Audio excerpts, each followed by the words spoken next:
Hola, soy Hanna Fernández, divulgadora especializada en bienestar y descanso y autora del libro Aprende a descansar.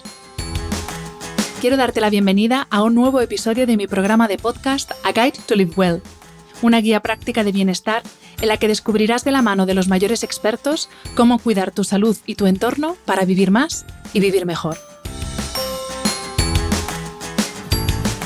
La ética es la única rama práctica de la filosofía. Es algo que habla de las cosas que nos pasan al común de los mortales. Y por ahí es por donde mi invitado de esta semana ha conseguido colarse en la cabeza y en el corazón de miles de personas que devoran sus libros y le escuchan en sus conferencias. Y no te estoy hablando del último gurú de la autoayuda con millones de seguidores en redes, sino de un filósofo profesor de universidad. David Pastor Vico, o Vico para los amigos, es filósofo, escritor, divulgador y poeta, e imparte clases desde hace una década en la Universidad Nacional Autónoma de México. Lleva años trabajando para convertirse en guerrero contra el individualismo y apóstol del pensamiento crítico. Y lleva años invitando a todos aquellos que le seguimos a ser valientes y pensar por nosotros mismos. Este es uno de esos episodios que hago especialmente para ayudarte a reflexionar. Y si quieres seguir profundizando, te recomiendo los libros de Vico: Filosofía para desconfiados, Ética para desconfiados y Era de idiotas.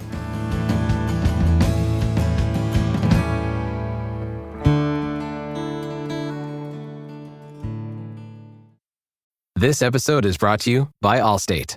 Some people just know they could save hundreds on car insurance by checking Allstate first, like you know to check the date of the big game first before you accidentally buy tickets on your 20th wedding anniversary and have to spend the next 20 years of your marriage making up for it. Yeah, checking first is smart. So check Allstate first for a quote that could save you hundreds. You're in good hands with Allstate. Savings vary. Terms apply. Allstate Fire and Casualty Insurance Company and Affiliates. Northbrook, Illinois.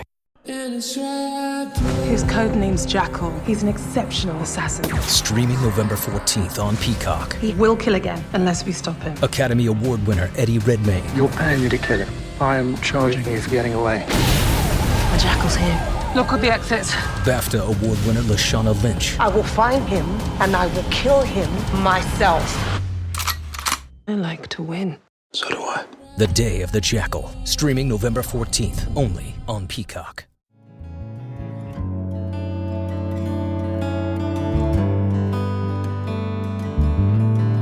Bienvenido, David Pastor Vico. Vico, ya no te llamo más David en toda la entrevista. Bienvenido, Vico. Muchísimas gracias por aceptar la invitación a este podcast. No, pues gracias a ti, Hanna, por abrirme este espacio, y yo encantadísimo a ver si somos capaces de echar un buen rato. Yo lo tengo segurísimo. Ahora habrá que ver los que estén al otro lado de la pantalla si también echan un buen ratito con nosotros.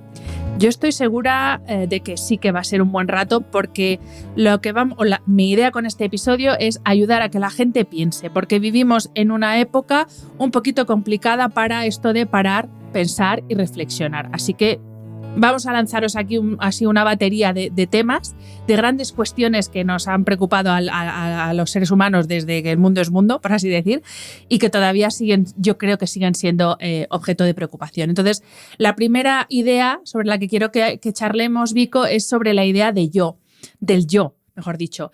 Y esta contraposición parece que hay, y encima cada vez más polarizada, entre el yo y el nosotros. De hecho, he cogido aquí un fragmentito de una entrevista que he leído tuya, en la que decías: hoy somos un montón de yoes endiosados que siempre creen tener la razón y formamos un penoso ellos, estúpido y maleable, capaz de defender cualquier cosa, comprar cualquier cosa, votar a cualquier majadero. Y es que no se me ocurre mejor forma de describir cómo es la sociedad actual. Entonces, primera pregunta, ¿cómo se le da la vuelta a esto? Porque yo veo la tendencia narcisista sin frenos. La pregunta es la pregunta del millón. Yo los cómo me cuesta mucho trabajo responderlo, ¿no? Yo soy filósofo y los cómo siempre es algo que no sé, quizás sería un buen asesor para decir qué es lo que no hay que hacer, pero lo que hay que hacer me cuesta mucho trabajo responderlo. Además, pasa algo muy curioso, ¿no? Cuando uno habla de estas cosas, siempre tiende, de alguna manera, el oyente, no el que habla, el oyente siempre tiende a decir, ya está hablando del pasado, todo pasado fue mejor. Porque claro, como hablamos del yo actual, de la situación del yo actual y del cómo estamos malinterpretando en nosotros, es obvio que había una forma anterior diferente. Y entonces, claro, siempre aparecen los neofílicos, ¿no? Los amantes de lo nuevo, que inmediatamente dicen, no, es que todo lo viejo no fue mejor. Y yo digo, es que no tiene nada que ver, ni con viejo ni con nuevo. O sea, realmente hay que poner la base, Hanna, y las bases son muy sencillas y tú que eres estudiosa de humanidades lo entiendes perfectamente. A ver, que solo llevamos 300.000 años sobre la faz de la Tierra. Esto es súper importante decirlo, porque claro, vivir en la vanguardia del tiempo, como estamos haciendo tú y yo y otros 8.000 millones de seres humanos en el planeta, nos da la falsa sensación de que estamos inaugurando todo como si fuese la primera vez. Y esto es una estupidez como un piano. O sea, de hecho, si empezamos a ver, voy a dar un rodeo para ir a lo concreto, si empezamos a ver Netflix, si empezamos a ver películas, si empezamos a oír música y no tenemos conciencia de lo que se ha hecho antes, pues sí, podremos decir, guau, es que Dune es un peliculón, es que, ya que ese John Wick 4 es la leche, es que el último reggaetón es lo mejor que ha salido. Y claro, esto es un problema, porque es el problema de solo mirar hacia adelante sin tener conciencia de lo que se ha hecho atrás. Si empezamos a mirar lo que se ha hecho atrás, de repente decimos, bueno, es que no hay película nueva y no hay novela nueva que no tenga como raíz la Ilíada y la Odisea, le duela a quien le duela, y se me ponga como se me ponga. O sea, si te quieres poner de perfil, ponte de perfil, pero esta es la realidad. Y cuando escuchamos música, no hay absolutamente nada nuevo que no hicieran Beethoven, Mozart, Haydn, Bach, ¿sabes? Y muchos antes que ellos, por ejemplo, ¿no? ¿Qué sucede? Que no es que todo el tiempo pasado fue mejor, pero que sí tenemos que aprender del tiempo pasado, sí tenemos que tener conciencia de los avances que hemos tenido. Y vuelvo al cerebro de 300.000 años. Es cierto, tenemos un cerebro de 300.000 años, o sea, el Homo sapiens sapiens lleva sobre la faz de la Tierra 300.000. Pero es que es solo en los últimos 2.500 años cuando hemos empezado a dar soluciones a esos 300.000. Y esto es importante. Y dar esa solución a esos 300.000 es precisamente pues, que unos señores que tuvieron las circunstancias adecuadas, el contexto adecuado, la chispa suficiente, hablamos de, por supuesto, la época clásica del pensamiento griego, solo estos señores, para lo que a nosotros nos atañe, porque ahora seguramente hay alguien viéndonos y dice, no, pero se olvida de los orientalistas, que me da igual, que está muy bien, pero que ahora estamos hablando de el aquí y ahora y nuestro aquí y ahora occidental, ¿no? Y solo estos señores fueron los que empezaron ya a tirar del hilo y a empezar a decir cosas y a empezar a justificar y explicar por qué funcionamos como funcionamos. Y cuando a mí me dice Alain de Botton, por ejemplo, ¿no? el suizo, me explica cómo Epicuro daba solución al problema de la ansiedad y me define perfectamente el problema de la ansiedad hoy en día, pero leo a Epicuro y leo a las personas que encajaron en ese momento de la cosmópolis, de cuando Alejandro Magno empezó a hacer grande el mundo, o pequeño, según lo queramos ver, y lo leo y digo, pues que es la misma ansiedad. Es que los problemas esenciales son los mismos y que el cerebro funciona a los mismos estímulos y nuestras pasiones, nuestros miedos, nuestros deseos son exactamente los mismos. Por lo tanto, creer que estamos inaugurando una nueva etapa sin tener conciencia de dónde venimos y qué es lo que ya hemos averiguado, pues significa estar reinventando el hilo negro constantemente. Y aquí aparece la figura del yo.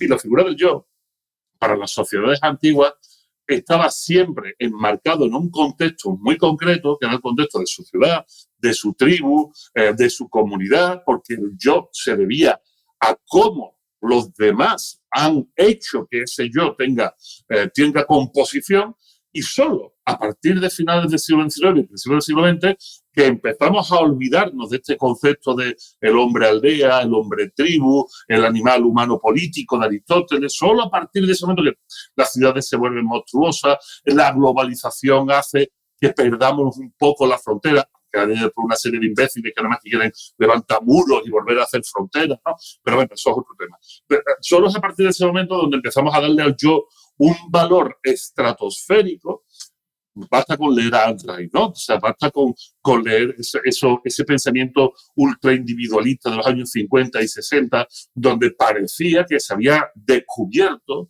una nueva esencia del ser humano, que era el yo, y que el yo era capaz de hacerlo todo y que además en la sociedad estaba a disposición del yo y no el yo a disposición de la sociedad. Esta es la gran crisis. Y lo que pasa es que nadie nos ha dado suficientemente fuerte en la cara, porque no lo han hecho, al contrario, han seguido alimentándonos, han seguido haciéndonos creer que este es el buen paradigma, el paradigma del yo. Aparecen idiotas constantemente, en plan Yavos, en plan de todos los gurús de la autoayuda, aparecen toda esta serie de pseudoproductos, ¿no? Que siguen insistiendo exactamente en lo mismo, te dan mensajes como, por ejemplo, no necesitas a nadie, tú lo puedes lograr solo, tú pervierte en la filosofía clásica, eso me revienta el hígado, ¿no? Y te utilizan frases como conócete a ti mismo y creen que eso significa que solo mirándote tu ombligo vas a poder descubrir las bondades del universo, ¿no? Cuando di esa frase significa eso, ni se daba en ese ámbito, ¿no? Y al final, como no somos capaces de mirar hacia detrás, Ana, hemos hecho un aborto. O sea, ese yo es una abominación. Hablas del narcisismo. La gente tiene que entender algo. Mira, no sé si voy a ser extremadamente pedagógico, pero creo que siempre fue. ¿Quién demonios fue Narciso? Narciso fue un tío muy guapo de cojones. Tan guapo, que un día se miró en un charco de agua, el agua estaba suficientemente tranquila, calma, y se enamoró de su reflejo. Y queriéndose besar y abrazar, era tan imbécil que se acercó demasiado al agua, cayó y se ahogó. El gran problema de Narciso no era ese, que fuera tonto de remate, que no era. El gran problema, y esto quiero recordar que nos lo dice Ovidio en estas biografías paralelas que desarrolla, el gran problema de Narciso es que el propio Ovidio reconoce que se decía de Narciso que antes de verse reflejado en el espejo jamás había amado a nadie. Jamás había amado a nadie. Y que la primera persona que amó fue a él en el reflejo. O sea, este era un capullo integral. O sea, esto es un patán. Y esto es a lo que estamos aspirando ahora mismo. Nadie, como te dicen los gurús de la seducción, nadie es suficientemente digno para ti. Ojo, pues vamos, listo. Anda que habríamos podido procrear en los últimos 300.000 años pensando eso, ¿no? Bueno, es que yo ahí creo que también, claro, con todas estas corrientes del conócete a ti mismo, que todo eso está muy bien, pero también hay que entender que tú eres quien eres por las circunstancias y las personas que te rodean. Es inseparable, igual que es inseparable cuerpo-mente, pues tú eres inseparable de tu entorno personal, ambiental, etc. Y también creo que a propósito de estos falsos gurús a los que hacía referencia, yo creo que hay como una confusión, ¿no?, entre el yo y el ego. Y ahí sí que te quería pedir también como la diferencia entre el yo y el ego, porque, claro, hasta cierto punto tener tu puntito de ego está bien, ¿no?, para no sentirte como una mierdecilla siempre al lado de los demás. Pero claro, llega un momento en que un ego descontrolado pues te convierte pues, en ese tipo de personas que no admiten que nadie les tosan directamente. Claro, el ego tendría que ser la construcción de la autopercepción, ¿no? Eso tendría que ser el ego. El ego es como tú has construido la percepción de ti mismo. El problema es que ahí inmediatamente vamos a los psicologismos, que es otro de los grandes problemas. Esto lo decía hace ya 30 años Gustavo Bueno, ¿no? Cuidado con los sociologismos y los psicologismos, decía Gustavo Bueno. Tiene toda la razón, ¿no? O sea, una cosa es una construcción sana de tu propia autopercepción y otra cosa es dar a tu autopercepción el valor absoluto de tu esencia. Ahí es donde tenemos el problema. O sea, eso es un problema gravísimo. Pero esos son los discursos individualistas que te dicen, por ejemplo, que la autoestima es la construcción absoluta y necesaria del yo para poder vivir. Y yo te digo, pues eso es mentira, mire usted, es que esto es mentira. Y claro, yo digo esto y sé que le estoy jodiendo el trabajo a mucha gente, ¿no? O sea, lo sé, o sea, me consta y supongo que tendrán, a lo mejor tengo un muñeco gurú mío lleno de agujas en algún sitio, pero es que es verdad, y esto no lo digo yo, esto lo dice José Antonio Marina, ¿no? José Antonio Marina lo explica muy, muy bien. Lo voy a explicar para que así, con la explicación, entendamos qué debería hacer ese ego, ¿no? José Antonio Marina nos dice, mire, vamos a ver, cuidado con la autoestima, porque la autoestima no es más que la valoración subjetiva de tus posibilidades o de uno mismo, ¿no? O sea, tú te valoras a ti mismo a través de unas herramientas que tú mismo te has debido de conseguir, pero claro que en una sociedad profundamente individualista, estas herramientas las habrás construido, pero claro, sin la posibilidad de contrastación, sin la posibilidad de hacer un choque dialéctico con el otro. O sea, de alguna manera, tú crees que eres el más guapo porque tampoco eres capaz de darle esa categoría a nadie más que a ti. Entonces, claro, esto es un problema, porque en mi caso puede ser obvio, ¿no? Pero claro, hay que entenderlo. Realmente hay que tener mucho cuidado con esto y, sin embargo, hemos hecho toda una construcción de la posibilidad de ser un ser apto para la vida sobre la autoestima. Y nos dice José Antonio Marina, mire usted, creo que es mucho más interesante que seamos capaces de saber qué cosas podemos hacer y que tengamos confianza en nuestras capacidades, a lo que él llama autoconfianza, antes que basar la posibilidad de hacer las cosas en la autoestima. Y lo dice muy claramente en una entrevista maravillosa de hace ya algunos años. Dice, oye, cuidado que cuando se han hecho los estudios de autoestima a diferentes poblaciones juveniles, resulta que los jóvenes delincuentes que están en reformatorios tienen la autoestima mucho más alta que cualquier otro tipo de joven. ¡Ostras! Entonces, ¿qué es lo que sucede? Bueno, pues es fácil de entender. Estos jóvenes que tienen esta percepción absoluta de sí mismos, creen que son infalibles. Y como creen que son infalibles y que ellos pueden aprovecharse del sistema, el gran problema del individualista. El individualista cree que el sistema debe de velar por las garantías y libertades de él, no de los demás, sino de él nada más. Y él se aprovecha de una construcción social para sacar el mayor beneficio, pero cuando tiene que pagar impuestos, no quiere. Cuando quiere participar de lo público, no quiere participar. Mientras se aproveche él, sí. Pero si él tiene que hacerlo, no. Este es el gran problema del neoliberalismo o este capitalismo anarquista extraño que hay, por ejemplo, en el caso de Argentina. ¿Qué sucede entonces? Claro, esta gente lo que hace es aprovecharse de un sistema, por un sistema de creencias que él es lo más importante del mundo, y sin embargo, nos explica José Antonio y algunos otros pensadores, con la autoestima baja se pueden hacer muchísimas cosas. Ahora, como no vas a poder hacer las cosas si no sabes que puedes hacerlo. Ahí vas a tener un problema. Yo siempre pongo el caso, no soy muy futbolero, pero pongo el caso de la selección española de fútbol cuando ganó el Mundial en Sudáfrica. Iniesta, y hay un documental maravilloso sobre lo que pasó después, Iniesta estaba pasando una depresión de caballo, pero una depresión de caballo con ideas suicidas. Y lo dice, y lo dice públicamente, si no yo no me atrevería a repetir esto, ¿no? O sea, ideas muy perturbadoras, y sin embargo marcó el gol, no tuvo ningún problema.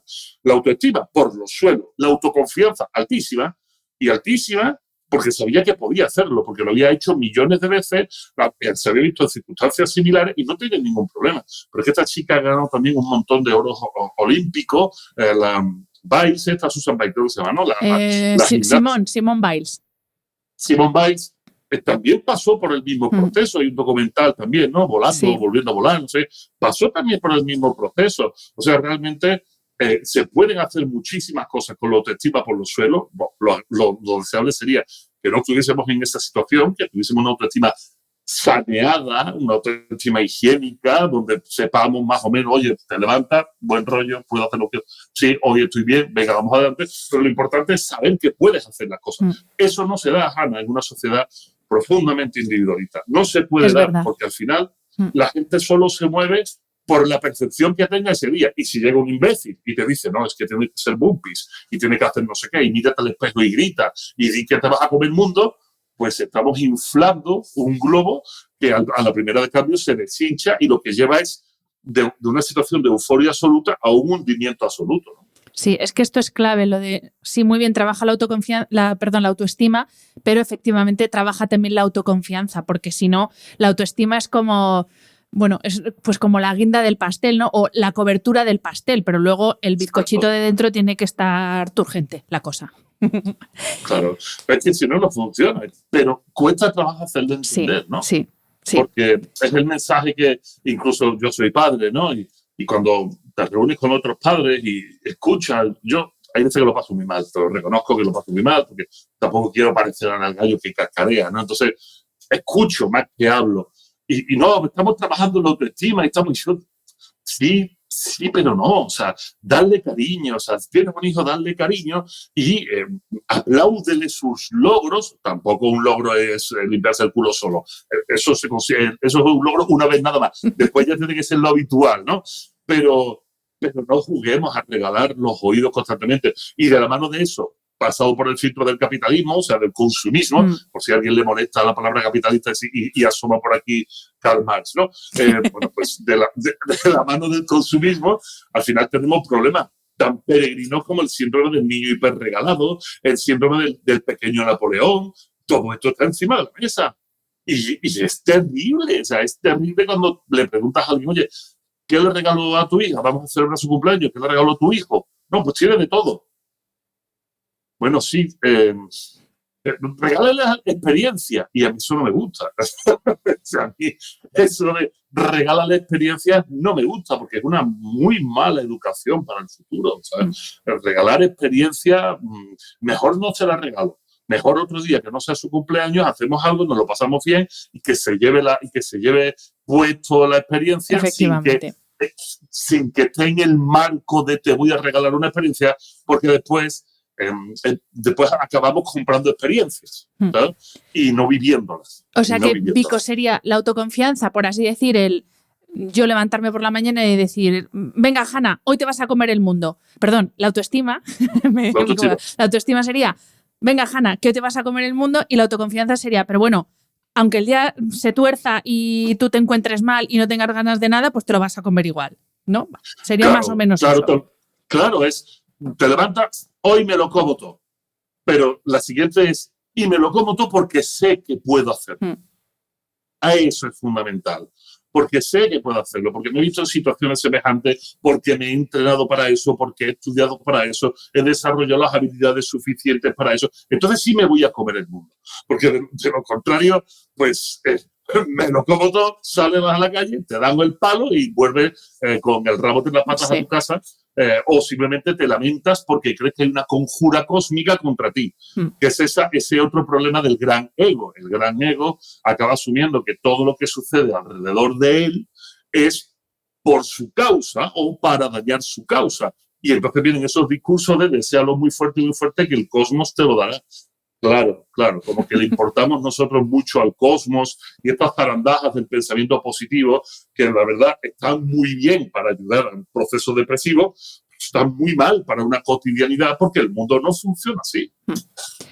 El segundo gran bloque temático que me gustaría que hablásemos es el de la seguridad frente a los derechos, porque una de las cosas que está pasando en el mundo actual es que en pro de la seguridad, ¿no?, de esa hipervigilancia, estamos perdiendo, yo por lo menos así lo creo, esto es una opinión totalmente personal, estamos perdiendo ciertos derechos. Y dentro de este bloque temático, de lo primero que me gustaría que hablásemos es del nivel de crispación cada vez mayor que hay en el mundo. Y yo no sé si es que como hay cada vez más violencia, más conflictividad, estuve mirando datos, se estima que 1 de cada 6 personas en el mundo ha estado expuesta a un conflicto en los últimos 12 meses. No sé si esa conflictividad, esa violencia es lo que nos está llevando a la crispación. El estar tan crispados es lo que está haciendo que cada vez haya más conflictividad y que cada vez nos bufemos más por la calle. ¿Cómo afrontamos esto ligándolo con eso que estábamos hablando antes de perder de vista el nosotros? Mira, es un tema muy complejo, Hanna, porque este tema nos obliga, y yo sé que lo que voy a decir a partir de ahora va a ser totalmente impopular, ¿sabes? Y porque nos obliga a ejercer algo que no hacemos, que es el pensamiento contraintuitivo, ¿de acuerdo? Y esto es muy complejo. ¿Por qué se aumentan los niveles de seguridad? Porque nos dicen, o tenemos la percepción, y compramos la percepción, de que la inseguridad está en aumento constante, ¿no? Y entonces 1 de cada 10 o de cada 6 está expuesto a un conflicto, vale, está perfecto, suena muy bonito. Pero es que los datos no son así. O sea, los datos reales no son así. Aquí te muestro. Bueno, para los que estáis escuchando y no viendo vídeo, que me está enseñando una imagen, vi con el móvil, porque si no se van a enterar. Sí que sí. Yo lo explico. Es simplemente una estadística desde el año 1980 hasta el 2015, esta estadística es hasta el 2015, de las muertes por agresión en España, ¿no? Las muertes por agresión en España. Como puedes ver, excepto en un año muy trágico, que es el 2004, toda la estadística tiende a la baja. El 2004, esto es España, es el 11 de septiembre, el 11 de marzo del 2004, el atentado en Atocha. Pero como ves, la gráfica es una bajada constante. Y de hecho, desde el 2015 a la fecha, estamos en el 2024, en estos últimos 10 años, el índice de criminalidad en España, hablamos de España específicamente, ha bajado un 25%. ¿Qué está sucediendo? Una cosa son los hechos fácticos y otra cosa son la percepción de los hechos. Nuevamente, volvemos a lo mismo. Igual que antes hablábamos del problema de la autoestima, que es un problema de autopercepción, una cuestión de autopercepción, y las bondades de la autoconfianza, que es un saber fáctico, un saber positivo de que se pueden lograr cosas, con esto está sucediendo básicamente lo mismo. Y esto va de la mano de algo muy, muy sencillo, de la falta de pensamiento crítico. Aceptamos, sin ninguna duda, el mensaje que nos viene dado. Tú sabes que yo soy especialista en ética de la comunicación y esto significa que yo es que trabajo dentro de los medios de comunicación, pero no solo dentro porque ahora mismo tengo una función divulgativa, sino que he estado metido dentro de los aparatos del cómo mostrar la información para tener un efecto con ese cómo se muestra la información. En México he estado asesorando a partidos políticos y he estado metido en diferentes campos de trabajo. Ya con eso creo que queda suficientemente claro.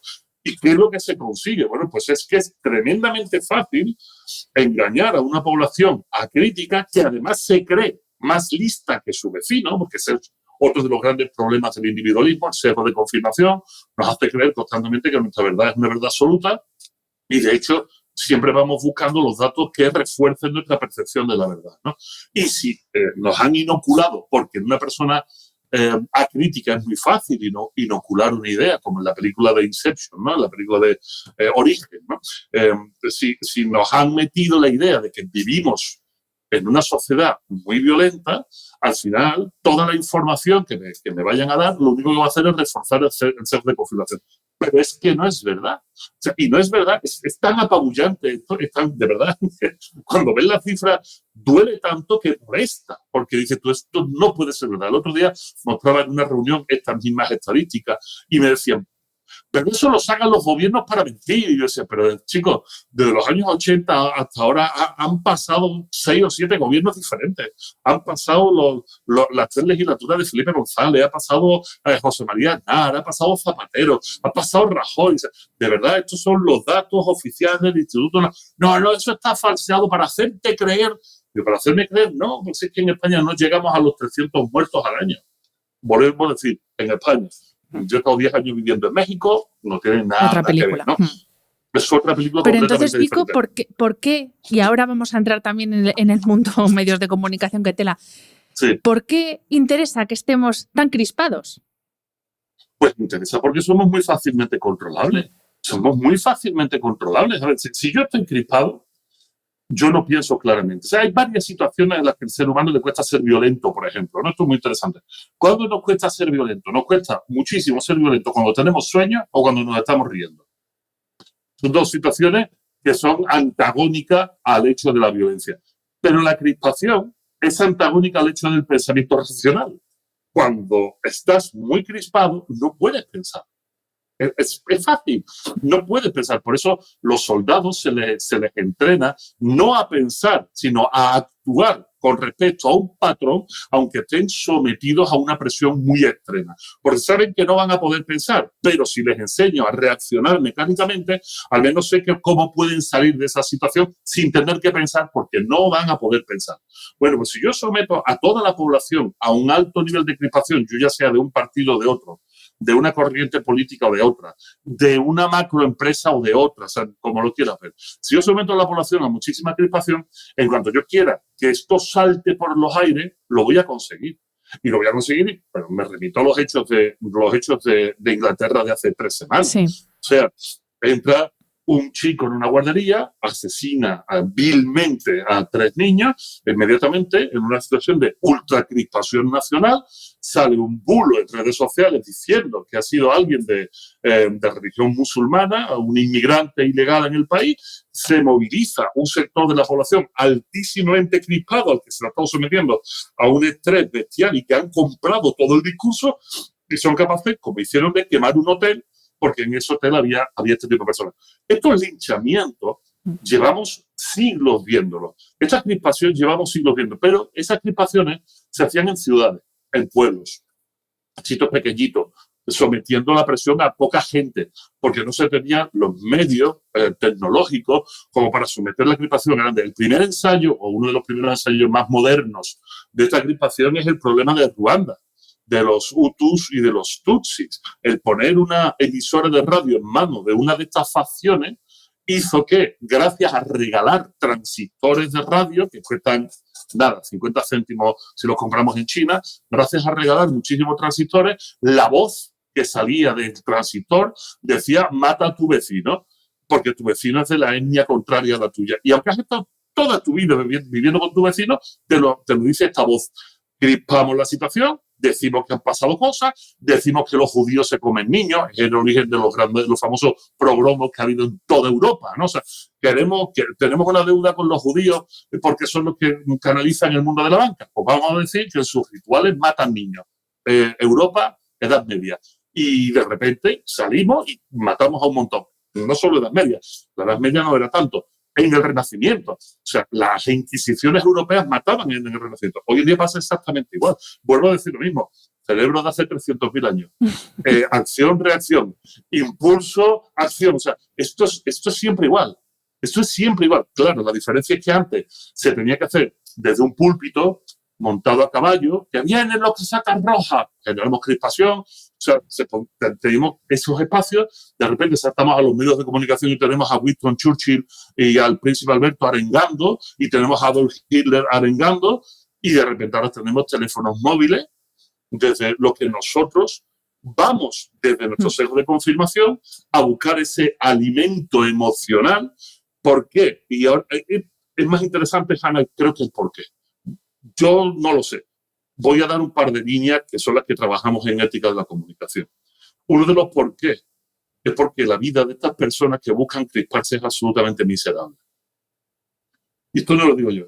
Esto lo dice Arthur Schopenhauer hace algún tiempo. Decía con respecto a los patriotas, ¿no? Decía Arthur Schopenhauer, así, tal cual, con estas palabras, que no que lo busque, decía, cualquier imbécil execrable, que Schopenhauer no hacía amigos, cualquier imbécil execrable que no tenga motivos de enorgullecerse de sí mismo, lo hará del país en el que ha nacido por pura casualidad. Esto lo dice Arthur Schopenhauer. De tal manera que cualquier imbécil execrable no es más que cualquier persona que no es feliz con su vida, que no está contento con el mundo en el que le ha tocado vivir, que siente que de alguna manera la naturaleza, el cosmos ha sido injusto con él, que la vida no ha cumplido las expectativas que sus padres le habían puesto, que él se había creado. Y el discurso de la crispación sirve de alguna manera para respirar por la herida y salir a la calle a hacer el imbécil. Los que salieron a hacer el imbécil en Londres era gente de clase obrera.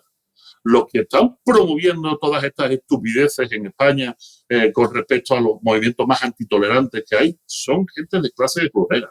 No es el burgués, no es la persona acomodada que se supone ideológicamente que no, ese le importa un carajo. O sea, ese simplemente está comiendo palomitas y viendo cómo están haciendo el trabajo. Como dice mi marido siempre, dice, todo va a seguir igual hasta que un día abramos el grifo y no salga agua, o hasta que un día vayamos al bar y no haya una cerveza a la mesa. Mientras tanto, todo va a seguir igual. Hay un refrán antropológico que da mucho miedo, ¿no?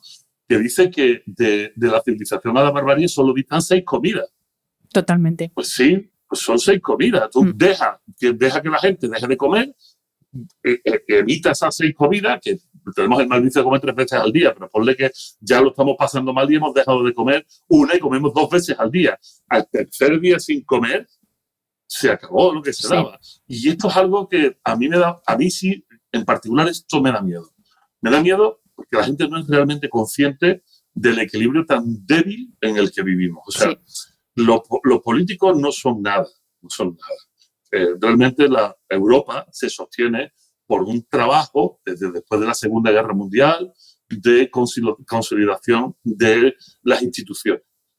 Y los políticos cambian, pero las instituciones permanecen. Cuando hablo de instituciones, la gente a lo mejor no entiende qué es eso, ¿no?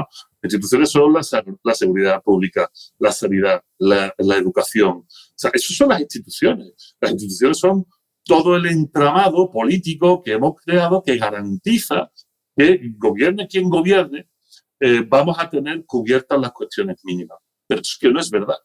Es que esas instituciones estaban garantizadas en Sarajevo hasta el día antes de la guerra.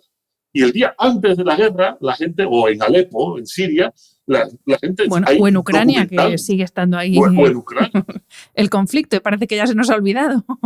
Pero hay un documental sobre Siria que son los días previos a la guerra. Y tienen un Apple Store y la gente se compraba el iPhone de las narices y su Starbucks y todos sus rollos. O sea, exactamente lo mismo. Y sus centros comerciales con todas las tiendas del grupo Inditex. Era exactamente igual. Y de repente, de un día a otro, la barbarie. No estamos ajenos. Y lo único que podemos hacer para que esto no suceda es seguir consolidando las instituciones. Y la única forma de consolidar las instituciones, volvemos al principio de lo que tú me preguntabas, es tener muy claro cuál es tu papel en la sociedad. No el papel de tu yo, de como el individuo todo merecedor, sino del yo vinculado en nosotros. El yo que tiene que trabajar y dar parte de su salario y parte de su trabajo y poner de su mejor parte para que esas instituciones sean las que permanezcan, gobierne quien gobierne, ya sea Marine Le Pen en Francia, ya sea Vox en España, o Podemos, o quien tú quieras. Gobierne quien gobierne, del color y del ramo que sea, las instituciones son las que tienen que vigilar que lo hagan dentro de del marco social que le hemos pedido, de nuestro contrato social, ¿no?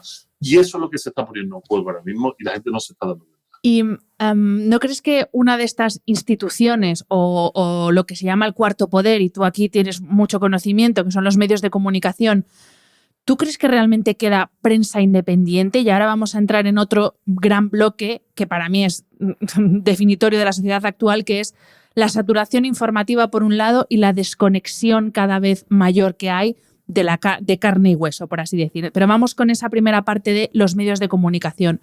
Porque hoy en día, si quieres estar medio enterado, no te digo 100% enterado, de lo que está pasando, hoteles 5 o 6 medios, print, online, tal.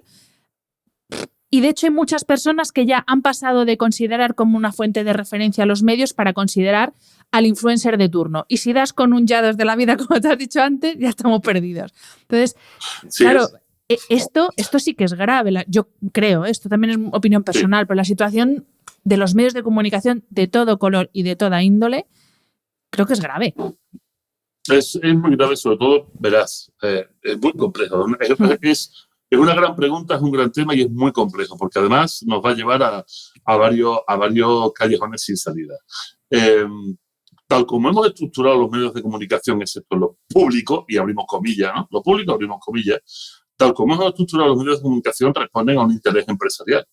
Más allá del papel y del código deontológico del medio o de la línea editorial del medio, al final, a quienes se deben son a los accionistas. Y el que no entienda esto, pues se mete en Filming o en la que sea y que se me vea el ciudadano que y que se siente que lo vea y que entienda que ese señor el que está interpretando Orson Welles, pues es el señor Hext. Y es un señor que existió durante el siglo XX y que hoy tiene su mímesis en un imbécil como Elon Musk. Lo tiene. ¿Sabes? ¿Y por qué digo imbécil como Elon Musk? Pues porque cada uno tiene que dedicarse a lo que sabe. Elon Musk será un gran ingeniero, un gran estratega financiero, pero lo que está haciendo es un trabajo torticero de manipulación desde su red social que ha comprado y alimentando una línea de pensamiento que por alguna razón él cree que le interesa. Entonces, ¿qué sucede? Si la base de los medios de comunicación es una base económica, pues es que vamos mal, Ana. Vamos mal. Ahora, tú dices, sí, y los medios públicos, y yo digo, perfecto, los medios públicos, perfecto. Pero si no somos capaces de hacer que el poder judicial en un país como España sea realmente independiente, porque está absolutamente demostrado ya que el poder judicial está respondiendo a unos intereses partidistas. ¿Cómo vamos a lograr que el poder judicial son jueces y son pocos? Pocos, o sea, no creo que sepan 1.000 jueces en toda España, 2.000 jueces, no sé cuántos, pero son pocos. Porque yo trabajo en los medios de comunicación y los medios de comunicación son miles de personas. Si pocos no somos capaces de controlar la autonomía real de ellos, y autonomía significa, viene del griego autonomos, que significa conducirte a ti mismo, ¿no? Sin que te dejes llevar por los tirones que te dan de un lado a otro. Si no hemos conseguido eso con el Poder Judicial, está totalmente contaminado, ¿cómo no lo vamos a conseguir con los medios de comunicación, con cadenas de televisión, de radio pública, que se conviertan en panfletos de los partidos que les pagan? Porque claro, es que aquí hay un problema, es que volvemos a lo mismo, que comemos 3 veces al día. Y por mucho que periodistas de alto renombre quieran ser independientes, al final les gusta comer 3 veces al día. Ya olvídate de las grandes fortunas, de los grandes nombres, de los Herrera, de los Luis del Olmo, de los Iñaki Gabilondo. Eso ya tiene la vida solucionada. O sea, eso ya es hobby. Bueno, Luis del Olmo y Gabilondo ya están fuera, ¿no? Pero eso ya es por hobby. No. Los plumillas, la cantidad de chicos y chicas que salen de la facultad y que les están pagando 4 duros, pues ¿qué quieren comer? Y si al final te tienes que alinear, te alineas. Y esto hay que entenderlo. O sea, y yo entiendo que, yo lo digo así, no, tienen que ser independientes, sí, pero si lo son, van a las filas del PAN. Y entonces, ¿qué van a hacer? ¿Y hay medios independientes? Los hay, muy pocos. Muy pocos, porque... Claro, porque esos medios, y además pocos, y cuando digo pocos, es pocos. No estoy diciendo. Mira, pero en aquí, España... Vico, déjame que haga un apunte, porque hay algunos que son independientes, también de todo signo, porque se autofinancian gracias a lo que les paga la gente, porque esa es otra cosa. Nos gusta gratis. Exacto. Si tú pagas, pues permites que esa persona sea independiente y estás pagando para mantener a una persona que es independiente. Pero es que aquí en España tenemos ese problema, y te lo dice aquí una que lleva currando gratis con este podcast más de 5 años, que nos gusta todo gratis. En el momento en el que alguien te pide, oye, es que esto es un trabajo, entonces parece que vale menos. Entonces, claro, ahí es cosa de los medios, pero también cosa de los usuarios en este caso. Es que los usuarios se acostumbraron a que todo fuera gratis. Sí. Internet aparece en el mundo como la gran posibilidad gratuita, y los medios de comunicación al principio, que no fueron capaces de dimensionar realmente hacia dónde iba esto, regalaban su información en Internet como, bueno, pues algo más, mira, lanzamos periódicos y aparte tenemos esto. Ya se les abrieron las carnes cuando los grandes periódicos del mundo, el Le Monde, el Wall Street Journal, todos estos periódicos empezaron a cancelar el papel y se fueron a Internet directamente. Y ellos dijeron, mierda, hemos acostumbrado a la población a consumir información gratis, y ahora la población no entiende que tenga que pagar. ¿Verdad? Esto en Bélgica, por ejemplo, hace 50 años, supongo que ahora será igual.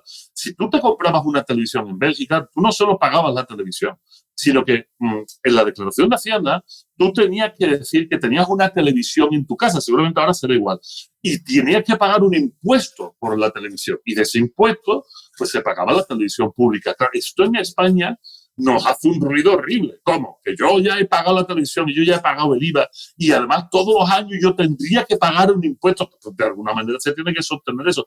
Pero no lo hicimos. Nuestras políticas en España fueron las de esto es gratis, y ahora resulta que pues ahí está el español que te vende su suscripción por 3 euros 6 meses, y todos están intentando, y en el fondo de lo que viven no es de eso. En el fondo, como decía la ínclita, pues viven de las mamandurrias del gobierno y de los diferentes gobiernos estatales, viven de eso. Sí. Y claro, eso relega a los medios independientes al ostracismo. Porque claro, si ellos no necesitan el dinero porque reciben el dinero de otros sitios, el medio independiente que sí necesita el dinero lucha con una población que no está acostumbrada a pagar. Sí pagamos en los restaurantes, sí pagamos por vestirnos, sí pagamos Netflix, sí pagamos Amazon Prime, sí pagamos HBO, eso lo pagamos sin problema. Ahora, pagar a un medio de comunicación, bueno, antes el que quería pagaba el periódico. Pero ¿sabes qué pasa? Te voy a decir otra clave horrible de esto de la comunicación y el poder. En los periódicos en papel, los únicos que consumían realmente la información del periódico en papel, y esto es histórico, son aquellos que tenían miedo de salir en esos papeles o aquellos que habían pagado para salir en esos papeles. ¿De acuerdo? O sea, esto es la realidad. De eso han vivido los periódicos también. Los periódicos, la gran parte de lo que hay dentro del periódico es propaganda, y no lo digo yo, esto desde los años 20, un libro fabuloso que se llama así, Propaganda, léanlo. Desde los años 20 dicen, abre un periódico y verás que el 70% de la portada es propaganda. Y propaganda que han pagado otros de una manera o de otra, con favores o sin favores, de manera directa o indirecta. Por lo tanto, el mundo de la comunicación ha estado constantemente pasado por el tamiz del interés. Ahora, ¿te quieres informar? Las redes sociales parecían que iban a ser la solución. Parecía. Pero no es verdad. Y con la falsedad de la independencia, pues al final lo que hemos conseguido es un mentidero. Eso es, decía Humberto Eco, ¿no? Las redes sociales han dado voz a los borrachos de cantina, ¿no? Sí, y aprovecho esto para hilar con el siguiente punto, que es la sobreestimulación informativa. Claro, es que ahora se junta el hambre con las ganas de comer. Ahora hay tal cantidad de información y además tenemos tanto miedo a perdernos las cosas que hemos pasado a consumir información de titular en titular. Entonces ya no te paras a pensar quién es la fuente, qué rigor hay detrás. Tú te quedas con el titular y encima ya, como las redes están diseñadas con el sesgo de confirmación y te llega algo para que tú te lo creas bien y reafirmarte, pues claro, estamos completamente perdidos y indefensos si no tenemos algo que has adelantado tú antes, que es pensamiento crítico para poder discernir. Claro, y al final, si tienes pensamiento crítico, te puede llevar a un camino complejo, porque si eres consciente de en comunicación se llama esto desde hace ya mucho tiempo, se llama infoxicación, ¿no? O sea, la intoxicación de información. Si llegas a ser consciente de la infoxicación, al final puede suceder que agarres el camino del medio y te desconectes y digas, hasta aquí, ya está, hasta aquí, ya no quiero más. Y entonces sigas haciendo el juego al propio sistema. El sistema es el sistema y no hay forma de atacar al sistema, ni desde dentro ni desde fuera. El sistema lo gestiona todo, lo hace todo y lo suple todo, porque incluso el que deja de participar sigue aportando. O sea, el que deja de participar porque tiene pensamiento crítico, que podría ser el que dinamitara el propio sistema, se quita de en medio hastiado y asqueado, de tal manera que no participa en lo público, con lo que nos hemos quitado un enemigo. Y esto es súper perverso, esto es muy, muy perverso. Y tú dices, ¿cuál es la solución? No lo sé, porque creo que no la tiene. Yo solo espero que la solución sea una decadencia constante. En mi último libro, en Era de Idiota, esta es la edición latinoamericana y la edición española saldrá el 16 de octubre, no sé cómo saldrá esto, pero bueno, ahí el 16 de octubre saldrá el libro. En este libro hay un capítulo donde pongo un ejemplo que creo que es muy interesante, ¿no? Nadie sabe cuándo está viviendo un cambio de era.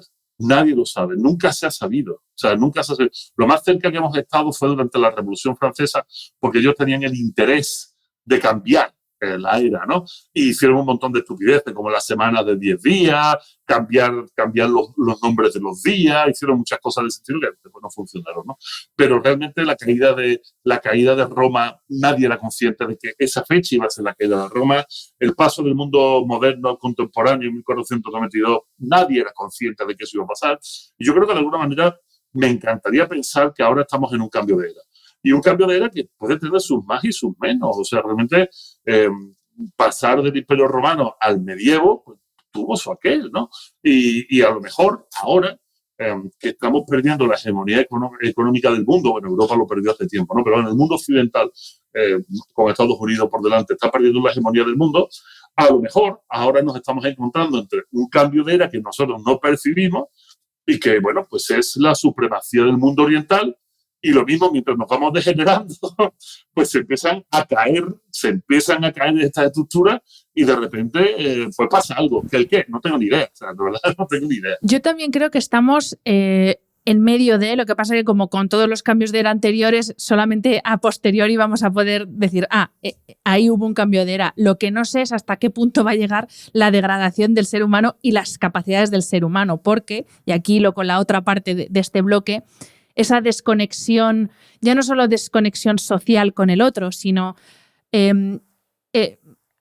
atrofiamiento, no sé si existe esta palabra, pero cómo ciertas capacidades se están atrofiando porque toda nuestra vida ahora es a través de una pantalla y que además esa pantalla, de una forma muy rápida, cada vez, digamos que es la que crea el mundo que nosotros vemos. Entonces ya ni siquiera estamos viendo el mundo real, entre comillas, porque bueno, ahí también se podría discutir mucho desde el punto de vista de la filosofía, pero lo que vemos a través de las pantallas, que es prácticamente nuestra forma de comunicarnos con el mundo y con las otras personas, ya lo están diseñando otros. Entonces, no sé yo, y aquí no sé si los grandes clásicos de la filosofía levantaran la cabeza, ¿qué dirían de esta forma de, también hay que decirlo, con lo que ha sido el ser humano, con las cosas tan grandiosas que ha hecho el ser humano, y ahora es que estamos perdiendo la capacidad de escribir a mano, con lo que fue la revolución que supuso que pudiéramos escribir. O sea, es que estamos involucionando en algunas cosas.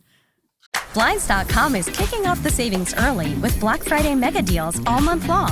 A Blinds.com design expert can help you make the perfect selection on your schedule. We can even handle everything from measure to your whole home installed for just one low cost. With over 25 million windows covered, Blinds.com is the #1 online retailer of custom window coverings. Get up to 45% off site-wide, plus premium doorbusters and a free professional measure. Now at Blinds.com. Rules and restrictions may apply. En alguna cosa estamos involucionando, en otra estamos yendo hacia no se sabe qué, pero sí es muy interesante, fíjate, es muy interesante porque estos mensajes, a ver cómo lo defino sin que duela, estos mensajes generalizadores siempre son verdades a medias, Y como dice el refrán castellano, en el mundo de los ciegos el tuerto es el rey, ¿no? Entonces, ¿a qué me refiero? Mientras las clases más mayoritarias de la población, por no utilizar terminología económica, están hipotecando el futuro de sus hijos a las pantallas, ¿no? y a una vida de miseria y un enjute de las posibilidades, esa atrofia no se está dando en otras partes de la población. Y esto es muy interesante, muy bonito y tampoco le va a gustar a la gente, ¿no? O sea, realmente creemos que porque nos llenemos de pantalla, de tecnología, de gadgets, al final, que nos gastemos dinero en gilipolleces, básicamente. Creemos que si hacemos eso, es que nuestro modelo de vida es bueno, es que somos una clase media, una clase cómoda, nos estamos aburguesando, pues que mira, tengo mis últimos auriculares, mi último teléfono. O sea, tenemos esa sensación de que eso denota estatus, ¿no? Denota estatus. Y no es verdad. Y resulta que las que realmente tienen ese estatus, como dice, parafraseando, ¿no? Los pocos ricos que en el mundo han sido, los de verdad, los poderosos, están llevando a sus hijos a colegios analógicos, los de verdad. Después están los otros, los aspiracionistas, pero los de verdad llevan a sus hijos a colegios analógicos donde no hay tabletas, donde no hay teléfonos, donde hay profesores de puta madre que cobran muy bien, que les enseñan a hablar, a argumentar, exactamente igual que se hacía en la Grecia clásica, exactamente igual. Los países que tendríamos que mirar con aspiración, como pueden ser Noruega, Suecia, Finlandia. Suecia ahora mismo está apostando por una vuelta paulatina al mundo analógico. Noruega acaba de hacer un experimento de 6 meses a nivel bachillerato con varios institutos y, sorpresa, en cuanto han quitado los teléfonos móviles, el wifi, las tablets y los ordenadores, pues de repente los problemas de bullying han desaparecido, los problemas de salud mental se han mejorado muchísimo y las calificaciones y las capacidades de los alumnos han crecido. ¿A quién sorprende? A nadie. Sobre todo los que nos dedicamos a la docencia, esto no sorprende a nadie. Sin embargo, seguimos comprando, los que más sufrimos esto, seguimos comprando el discurso de no, hay que tecnologizar las aulas, es que mi hijo necesita el mejor iPad. Por eso te digo, cuidado, ¿se está atrofiando? ¿Quién? Pues los de siempre.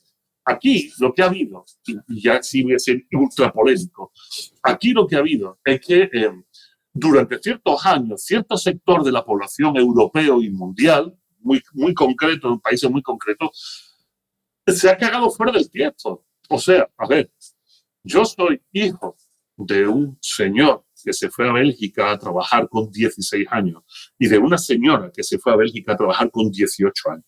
O sea, yo soy hijo de padres que no pudieron completar sus estudios. O sea, volví a España y, sorpresa, desde el año 82 hasta que salí de la universidad, tuve la oportunidad única en la historia de nuestro país de hacer todo el recorrido académico en instituciones públicas de calidad, y finalmente, pues hoy en día no me van tan mal las cosas, escribo mis libritos, etcétera, ¿no?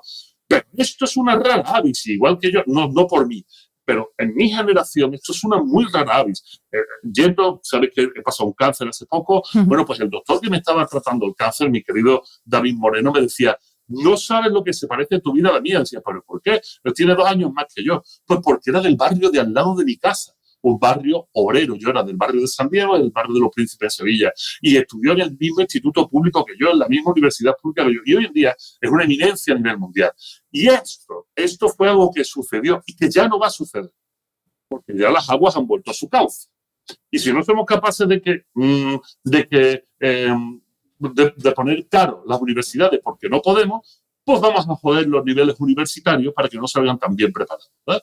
Y vamos a reventar esto, porque lo que no puede ser es que el hijo del porquero acabe siendo el rey. Esto es lo que no puede ser. Pero por lo demás, lo de los ricos, esto siempre ha sido igual. A ver, que Aristóteles, que cobraría de puta madre, era el profesor de Alejandro Magno, el hijo de Filipo II de Macedonia.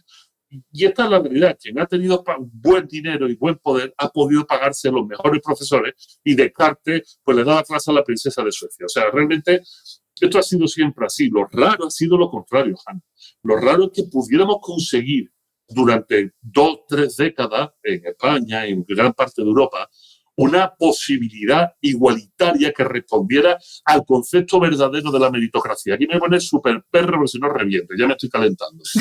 Cuando me vienen los imbéciles a hablar de meritocracia, lo primero que hay que decir es, a ver, patán, la meritocracia solo es posible cuando el acceso a la educación es igual para todos. Y entonces será Agamenón o el hijo de su porquero el que tenga las mejores calificaciones, porque el hijo de Agamenón y el hijo de su porquero estarán estudiando en el mismo sitio. Pero si no es así, si resulta que hablamos de meritocracia, pero tu hijo, porque tú tienes mucho dinero, que lo has logrado de la manera más legítima del mundo, y te aplaudo, pero si tu hijo tiene la posibilidad de irse a hacer un máster a Harvard, la oportunidad de irse una temporada a Londres a aprender inglés, la oportunidad de irse a Suiza a trabajar en no sé dónde, si tu hijo tiene los mejores profesores, los mejores medios, y el hijo del porquero solo tiene una enseñanza deficitaria, aglomerada con 40 alumnos, y que además nada más que le saben poner pantallitas por delante para mover los gilipollas, pues no existe la meritocracia, Hanna. No existe, porque no hay una igualdad. Vico, estoy de acuerdo contigo. Yo sí defiendo la meritocracia, pero previo tiene que haber una, ya no tanto igualdad, sino una equidad. Y yo ahora es que estoy terminando un máster en bioética y tengo esto muy fresco. Lo de la, porque creo que uno de los problemas, en concreto con la educación en España, ha sido una igualdad malentendida.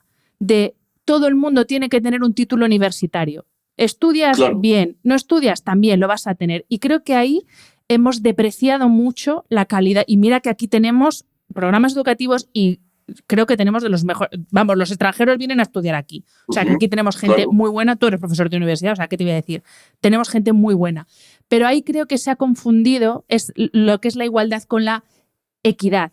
Y también, y una vez que tú tienes, desde el punto de vista equitativo, se te dan los medios para que tengas las mismas oportunidades, ahí sí que creo en la meritocracia. Y hilo esto con el siguiente punto, que es el de la responsabilidad. Yo lo que veo, yo también doy clase en la universidad, doy clase a alumnos de 18 años y veo como que están dejando un poco de lado la responsabilidad y están un poco pasivos diciendo, bueno, es que yo ahora ya voy a tener el título y entonces ya voy a tener el trabajo y entonces ya voy a tener la estabilidad, que eso en una situación utópica sería una maravilla, pero es que aquí estamos todos batallando todo el día, tú, el de 30, el de 20 y el de 55 que se lo quieren cargar porque es muy viejo. Entonces, y por eso aquí entro con la siguiente cuestión, esa responsabilidad, que yo creo que va muy ligada también al mérito. Cuando eres responsable, haces méritos y ojo que incluso cuando haces méritos no siempre te salen las cosas, que eso también. Claro, pero mira, me voy a poner ultra filosófico ahora mismo y me perdonen los oyentes. Para hablar de responsabilidad, lo primero que hay que hacer es definir qué es la responsabilidad, ¿no?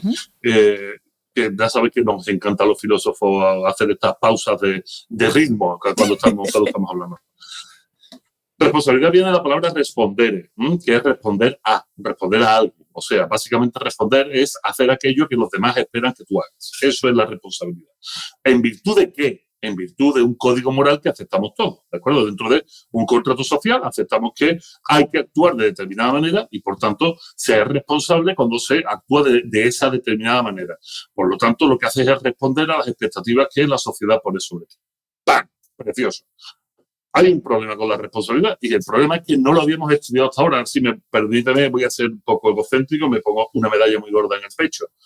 Habíamos dado por hecho que eso formaba parte, de alguna manera, de una especie de espíritu cívico, de un código de buena conducta, de unas normas aceptadas. Eso que dicen los que no saben, de unos valores universales, ¿no? O sea, y dábamos por hecho de que la responsabilidad venía de suyo. Pues mire usted, no es tan fácil. No es tan fácil que la responsabilidad venga de suyo. Si nos ponemos a investigar y nos metemos con mucha lupa y con mucha calma a ver ciertos conceptos filosóficos en el que yo llevo trabajando los últimos 10 años de mi vida y alguno más seguro que seguiré trabajando, está el concepto de la confianza.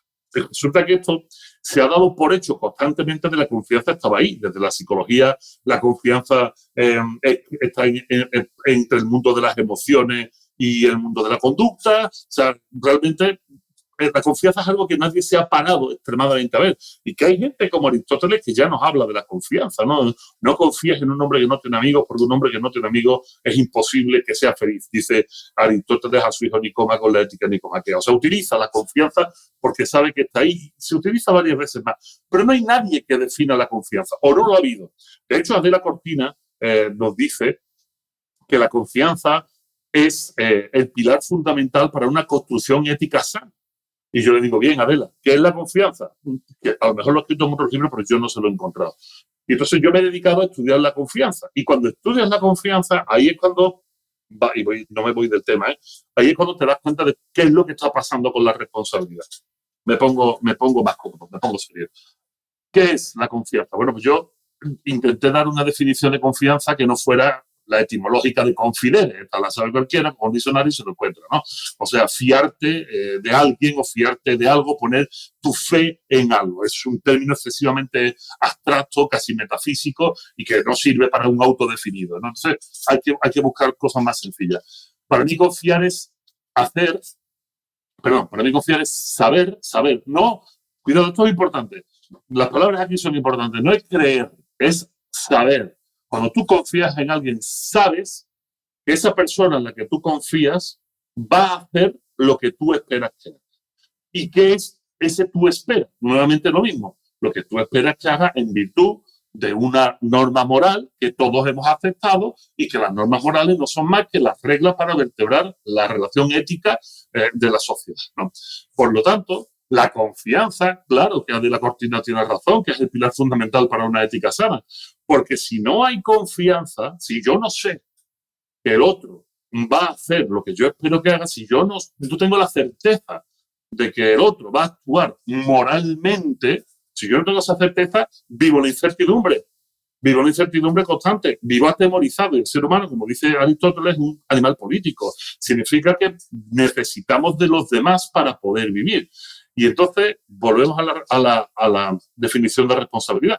Responsabilidad es hacer aquello que los demás esperan que tú hagas.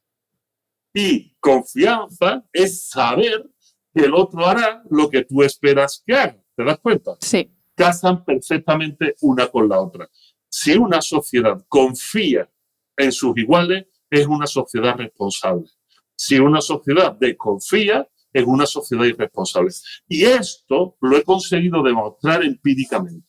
¿Por qué? Porque afortunadamente, desde los años 40 y tanto, una socióloga alemana, esto lo hablo en mi libro Ética para desconfiarlo, en el editorial Ariel, el que quiera que le eche un vistazo, una socióloga alemana definió un concepto que es el de confianza interpersonal, que es precisamente cuánto confía la gente de una sociedad en sus conciudadanos. Y gracias a eso, a partir de los años 90, en todo el mundo, España incluida, no se queda fuera, se han hecho y se siguen haciendo los estudios de confianza interpersonal. Con lo que al final, con un juego estadístico muy sencillo, podemos ver aquellos países en los que de repente la confianza es muy alta, nos damos cuenta también que la responsabilidad social es muy alta. ¿Y cómo se traduce esa responsabilidad social? Pues en una percepción de que la democracia es sana y participativa, que todo el mundo actúa y participa, donde los niveles de corrupción política son muy bajos, donde los niveles de inteligencia colectivos son muy altos, son sociedades cultas, son sociedades, pues claro, se comunican el uno con el otro, tienen una vida social activa y plena, y son países que hacen un frío del carajo, aunque te estoy hablando de Finlandia, Suecia, Noruega, y ¿Qué le iba ahora a sí. decir? Me estás describiendo los nórdicos. Claro, son países, y además, para colmo, se autoconsideran los países más felices del mundo. Que Finlandia lleva por 7 años consecutivos siendo el país más feliz del mundo. Y en el otro lado nos encontramos a los países latinoamericanos. Mientras que Finlandia está en un 90%, posiblemente, o sea, el 90% de la población finlandesa se autodefine como confiable y que confían los unos en los otros, o sea, el índice de confianza interpersonal está por encima del 90%, la media latinoamericana, donde yo he vivido 10 años en México, es el 14%. De tal manera que, como la gente no confía los unos en los otros, ¿qué sucede? El sentir democrático es pésimo y basta con echar un vistazo. No soy yo, no hace falta que dé ejemplo de ningún país, ni de Venezuela, ni de Brasil, no hace falta dar ejemplos de nadie. Ahí están. Después son países profundamente corruptos. No estoy descubriendo el hilo negro. Además, cuidado que en PISA tienen los peores resultados del mundo. Cierto. Los peores. Y para colmo, aunque ellos tengan el sesgo de confirmación de que son muy felices, porque así se lo ven en las redes sociales, no es verdad. Porque tú no puedes ser feliz en un país donde las instituciones democráticas están rotas, donde el dinero público desaparece en corruptela y donde tus hijos son tontos. O sea, ahí no hay posibilidad de ser feliz. Entonces, claro, cuando tú me hablas de responsabilidad, yo te digo sí, pero el problema, Hanna, de la responsabilidad es que estamos empezando a adolecer de lo mismo que adolece Latinoamérica.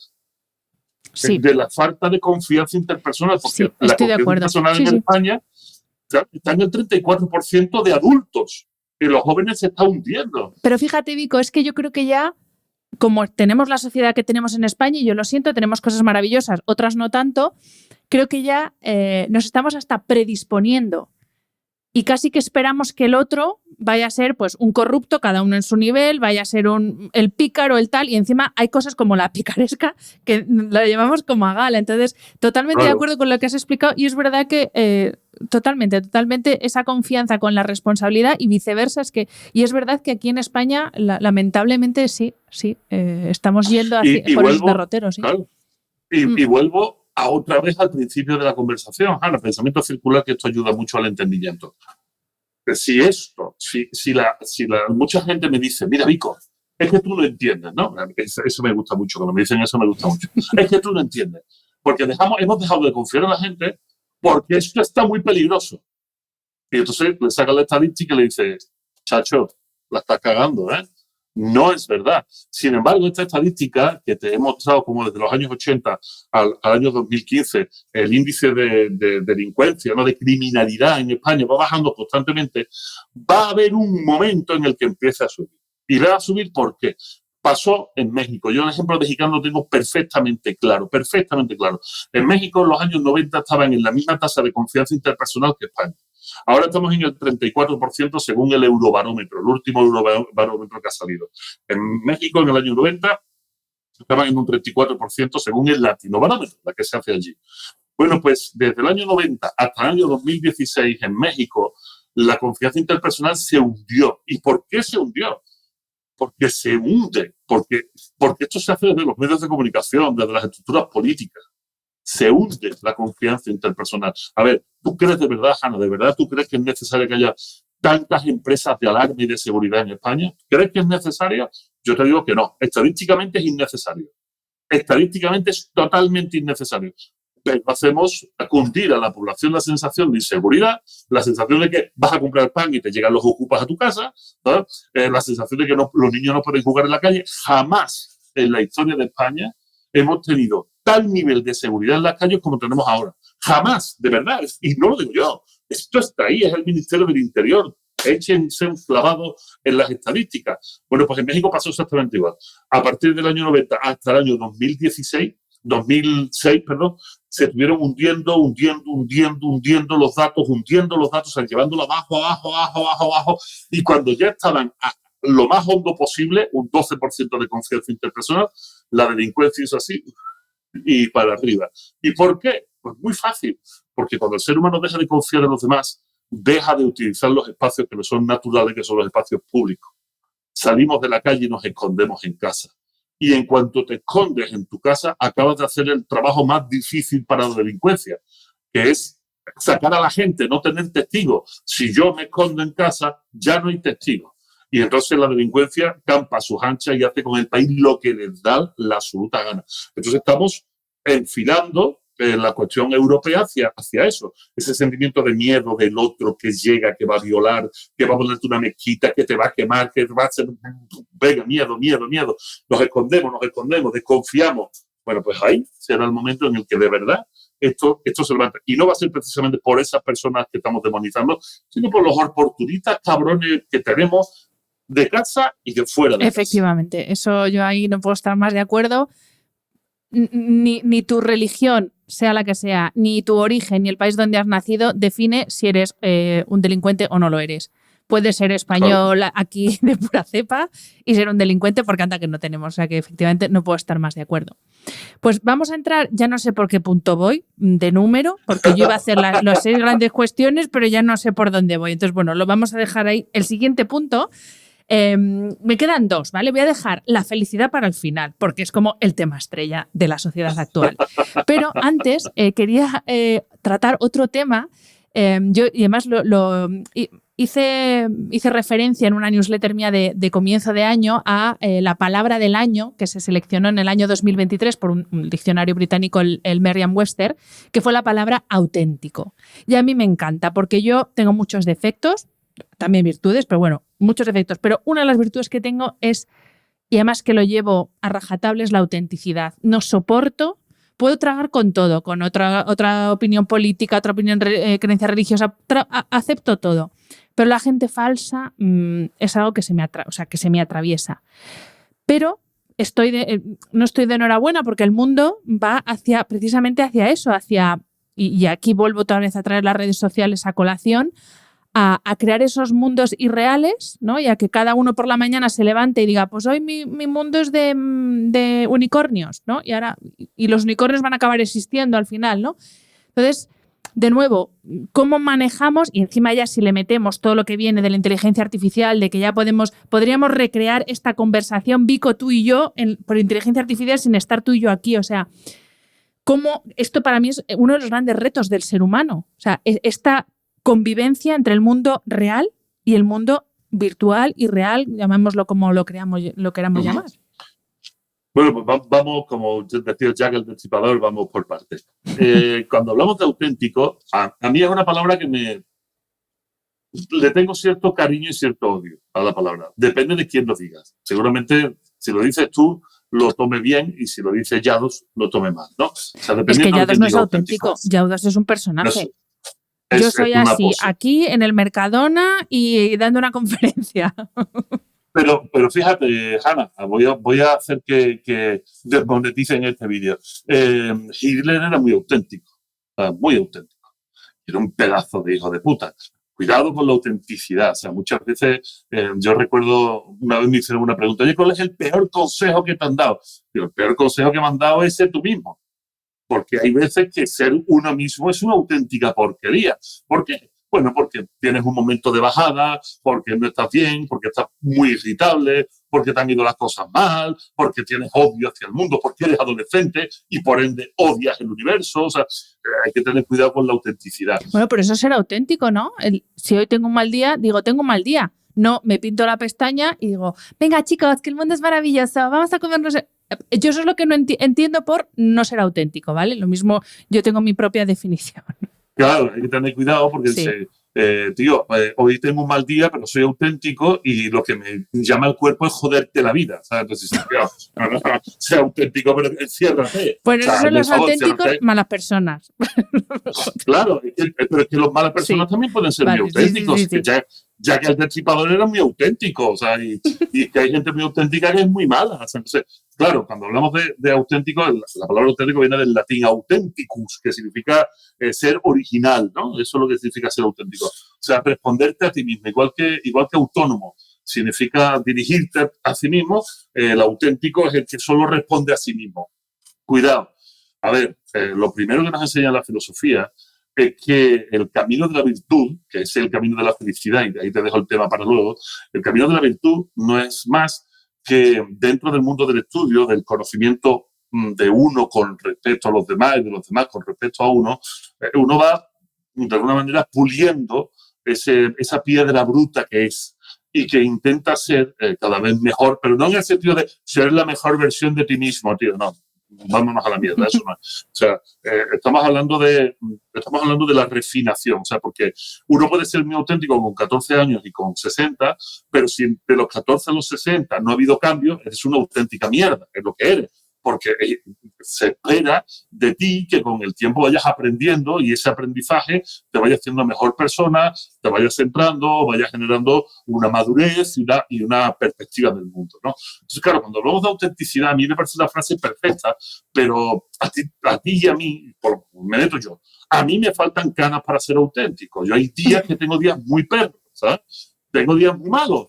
Y esos días muy malos no quiero ser auténtico porque entonces soy una auténtica mala persona, soy un auténtico pesimista, soy un auténtico chungo y prefiero esconderme. Pero claro, la autenticidad es un valor que suena muy bien si eres Superman. Yo a Superman le pido que sea auténtico, pero al Joker no le pido que sea auténtico porque me da miedo y no quiero que esté.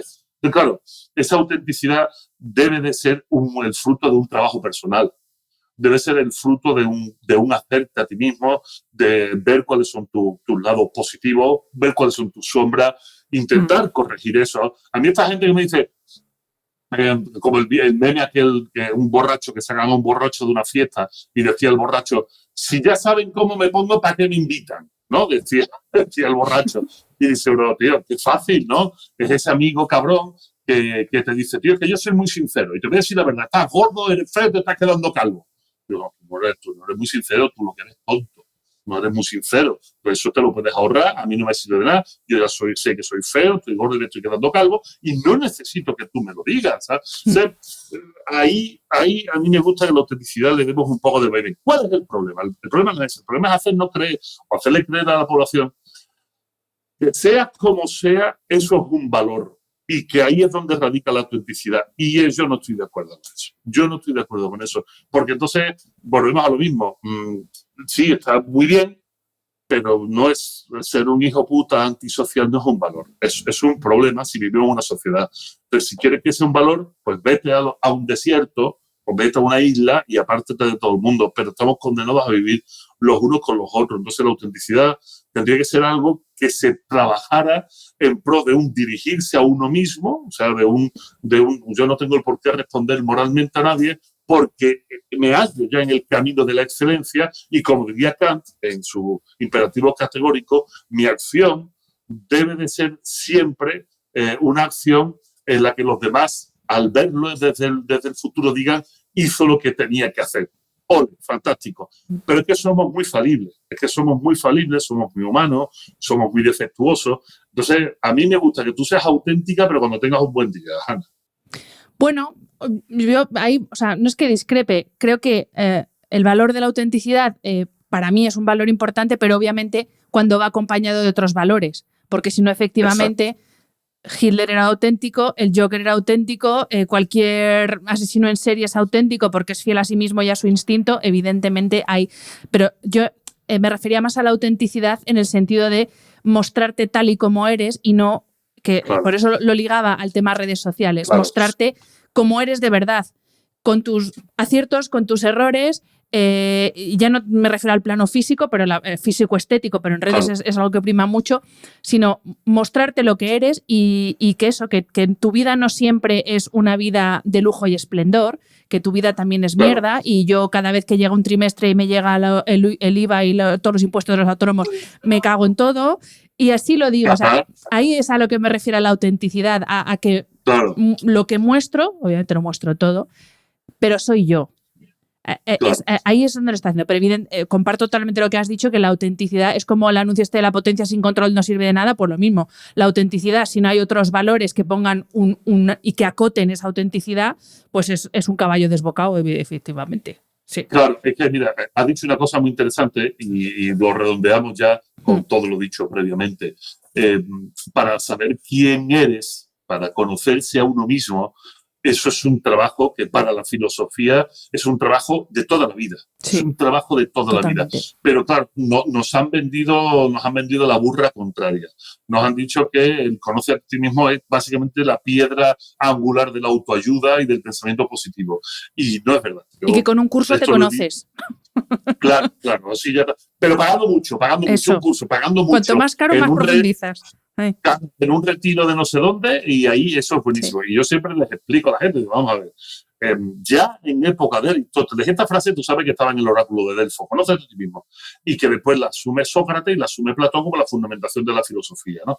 Pero tuvo que ser Aristóteles, discípulo de Platón, el que ya se dio cuenta de que la gente estaba malinterpretando esta sentencia. Hace 2300 años ya la estaban cagando con la frasecita de las narices. Y él tuvo que explicar qué significa esto. Y en uno de sus libros comenta, conócete a ti mismo para, sabiendo en qué eres bueno, poder ayudar a los demás. Fíjate, como esto no tiene nada que ver con la percepción que tenemos de esta frase. Conócete a ti mismo para, sabiendo en qué eres bueno, poder ayudar a los demás. Porque si algo tenía claro Aristóteles, es que el factor de utilidad a los demás es el realmente motivador para la vida, ¿no? Es el realmente motivador. Y ese es el que posibilita el camino de la felicidad. Por eso dice, no te fíes de alguien que no tiene amigos, pero el que no tiene amigos no puede ser feliz, porque para ser feliz necesitas tener amigos. Porque el tener amigos es esa posibilidad de conocerte a ti mismo, porque tú solo no te conoces, necesitas la mirada del otro para conocerte, necesitas ver en qué eres bueno, en la acción que tienes con el otro y en qué eres malo también, para decir, en esto que soy bueno es donde voy a ahondar para ayudar a los demás y ellos ayudarme a mí, de tal manera que ese camino de la felicidad que nos venden en la autoayuda, en el fondo no es una meta, sino es un ir haciendo constante, es un modo de vida.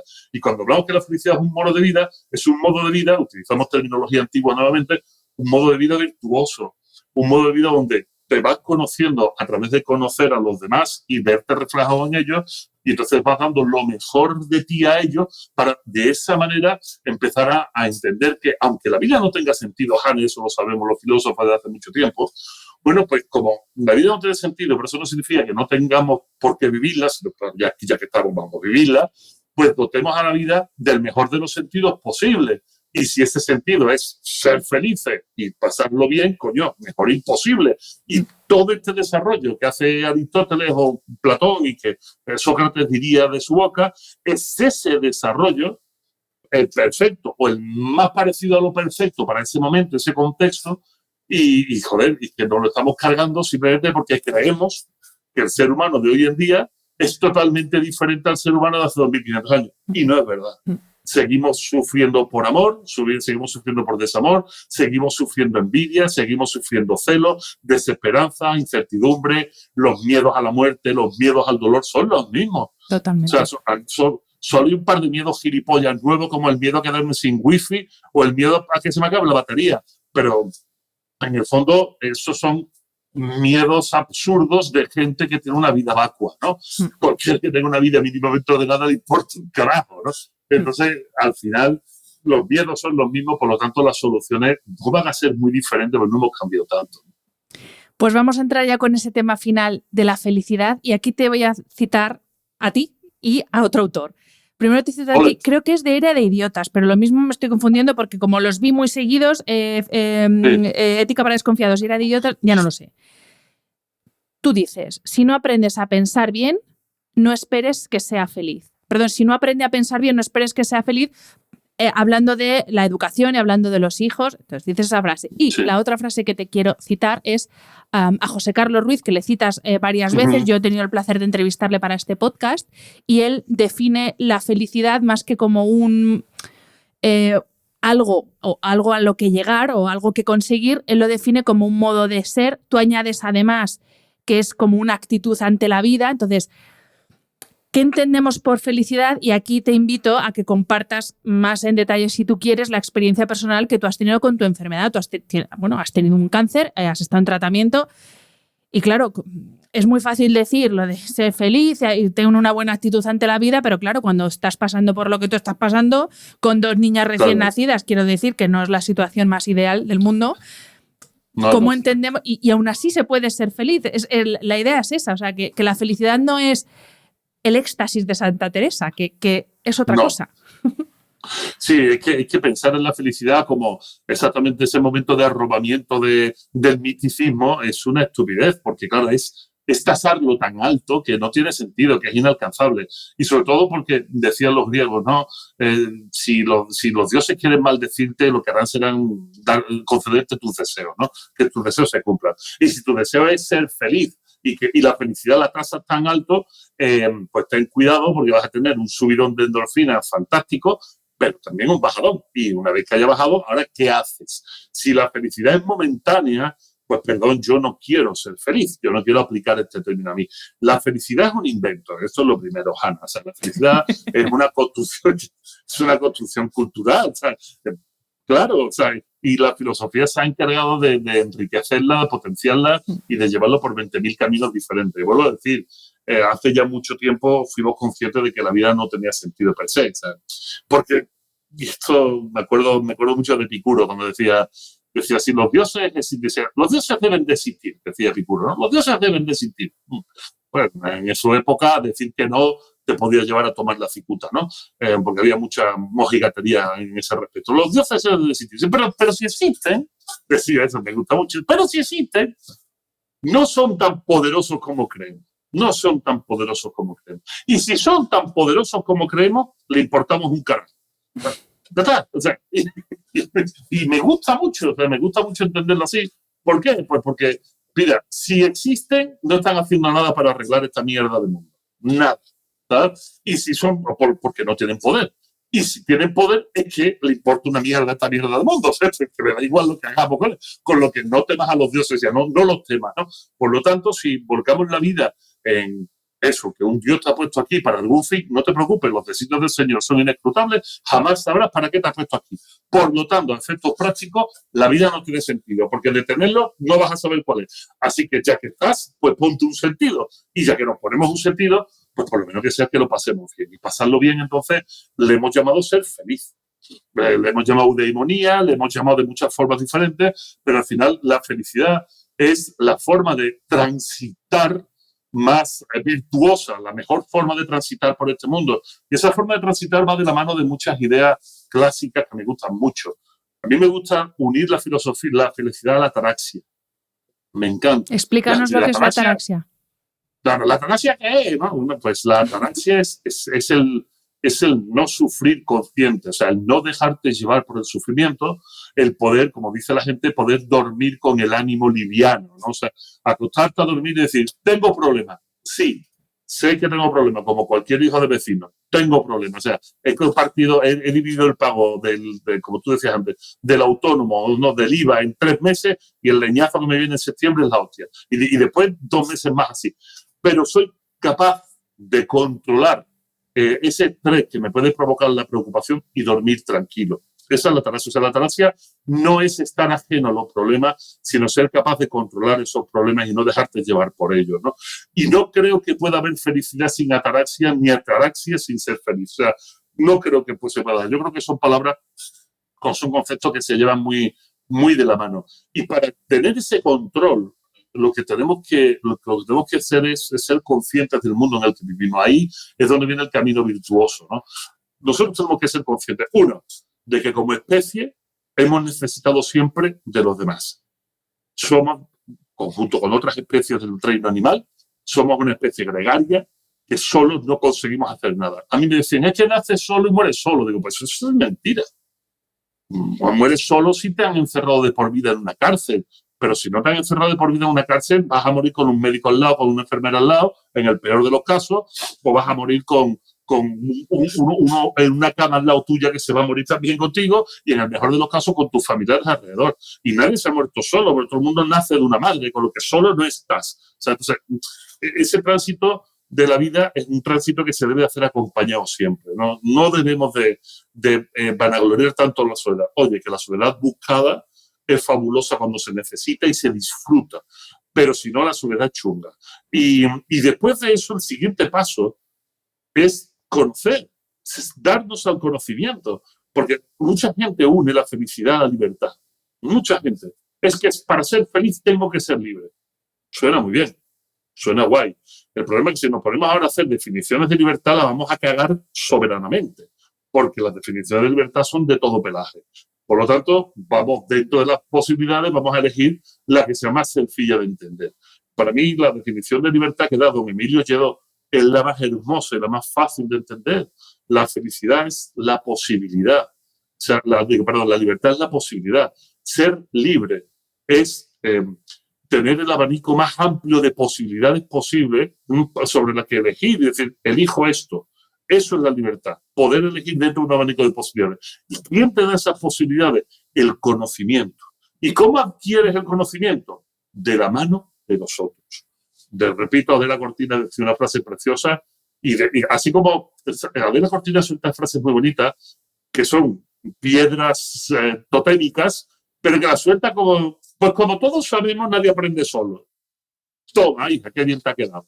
Pues es verdad, es que nadie aprende solo. Incluso si alguien está viendo este podcast y está aprendiendo, no está aprendiendo solo, porque está con nosotros. Aunque nosotros no sepamos quién es ni quién nos está viendo, está aprendiendo de nosotros, de un trabajo que tú y yo estamos haciendo. Nadie aprende solo, es imposible. Y si te estás leyendo un libro, coño, alguien lo escribió, o sea, para que tú lo leas y no estás solo aprendiendo.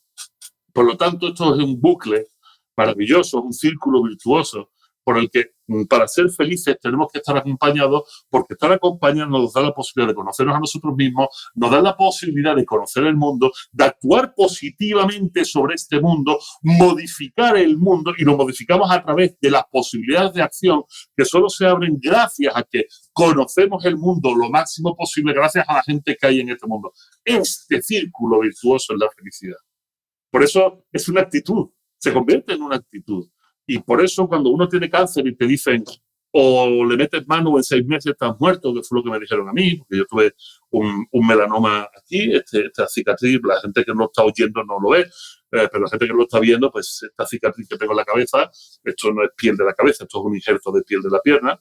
Ahí había un melanoma. No es que seas vikingo, es que ahí no hay pelo, es que es piel. Es que ahí no hay pelo, claro, es que este peinado que me he hecho es porque aquí no sale el pelo. Yo tenía un melenón que me llegaba a la cintura y ya pues ya no existe. Y yo soy heavy metal a muerte. Cuando te dicen, Vico, tienes un melanoma en fase 3, no sabemos, estadio 3, no sabemos en qué fase, pero muy posiblemente ya tengas metástasis en ganglio linfático y de ahí a la muerte te quedan 6 o 7 meses, 1 año, ¿no? Cuando te dicen algo así, es muy difícil ser feliz. Pero como hablamos de que la felicidad la podemos traducir como una actitud, no hace falta que en todo momento seamos unas castañuelas. Lo que hace falta es que sigamos aplicando esa actitud y ese círculo, ¿no?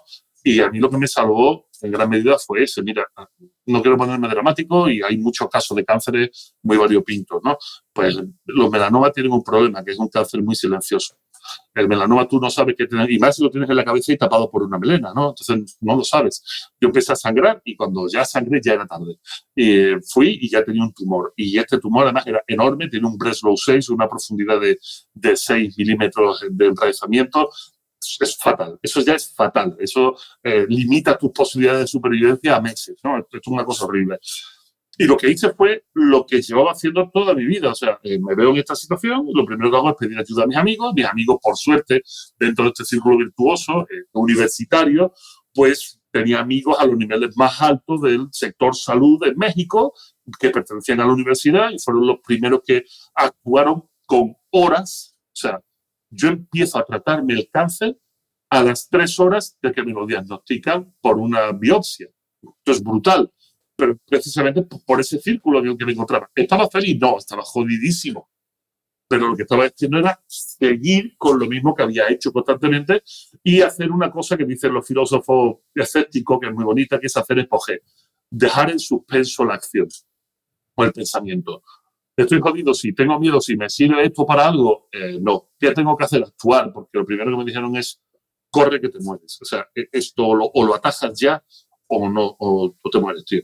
Entonces lo que hice, con el máximo conciencia posible, es dejar en suspenso todos estos terrores y estos miedos. Que lloré, claro que lloras, las emociones no se desbordan y no puedes controlarlas, pero cuando puedes controlarlas vuelves a dejarlo en apogeo, en suspenso, entre paréntesis, y sigues hacia donde tienes que ir. Y en mi caso fue pedir ayuda inmediatamente, hacerme las pruebas inmediatamente, correr lo máximo que pude, mover todas las palancas que pude, entrar en quirófano, operarme, y allí me dijeron, vale, pues hasta aquí hemos llegado, el tratamiento aquí en México es $500,000, yo no sé tú, Hanna, pero con un salario de profe de universidad no te da, ¿sabes? No. Y lo siguiente que hice fue, en esa misma rueda virtuosa, fue volverme a España, venirme a España sobre la marcha y ver cómo lo podía hacer aquí. Y bueno, pues han pasado más de 2 años, terminé el tratamiento hace un año, ahora en octubre hace un año que terminé la inmunoterapia y me la pudieron dar aquí, además con un ensayo clínico, ni siquiera le costé dinero a la Seguridad Social. Y bueno, pues sigo siendo feliz. Oye, ¿lo pasas mal? Claro. ¿Eres feliz en ese momento? No. O sea, no en el sentido de la felicidad como unas castañuelas. Ahora, estás haciendo todo lo que sabes que es la actitud que te posibilita ser feliz. Ahora, cuando el ánimo te lo permite, pues entonces lo recuperas, ¿no? Y ahí está ese trabajo hecho. No hay traumas y, de hecho, estoy acabando un libro. Ya lo entrego esta semana a la editorial. Otro, pero se acaba de sacar el de... Por favor, ¿qué capacidad de producir tenéis? Es que me agobio. Yo que tengo el segundo, que llevo ahí 2 años arrastrándolo. ¡Madre mía! Uy. Pero tiene muchas vueltas esto, ¿no? Es un libro de entrevista con un psicólogo clínico mexicano muy, muy potente, mi amigo Jorge Cantero.